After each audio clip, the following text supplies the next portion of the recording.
All right, let's go to the Cougars. We head to Provo, BYU. 2024, they were 11-2. Great season, but Kalani Sitake is very excited that he gets L.J. Martin back and he gets Jake Retzloff back. They start things off week 1 against Portland. You see Colorado September 27th.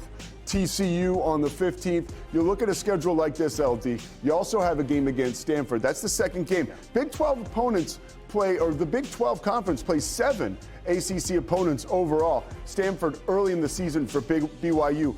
About this schedule, what jumps out at you? Well, I think the key games to me, obviously Colorado, the rematch of the bowl game. You've got the Holy War against Utah.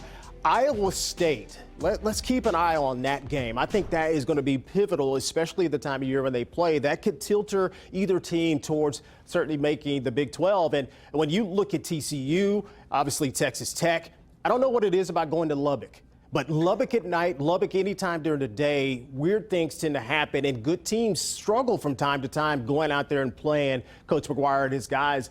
Look, I like this team. They're built physical. They were the #1 overall defense, #1 defense in scoring. If they can get back to that level, no matter where they play, their game is going to travel. I think the Cougars will certainly be at the top again. How about the Holy War, October 18th? Last year, it was a 1-point win for BYU. Utah wants revenge. Yeah. We're going to talk about it later when we get into the Utes. But that is a game that all of Utah has circled on the calendar. Yeah, looking back at that game, Utah didn't have their best season of the year. They weren't playing their top ball, but they still were in that game. And make no mistake about it, it come down to a penalty that kind of changed the tide of the game. But that is going to be one where I think the reloading of Utah and then, of course, BYU coming back with their squad, that is going to be a game of epic proportions for sure. It's funny, you mentioned the cliche. Throw the records out, but I'm telling you, that is a game, right? You have to. You throw the records out.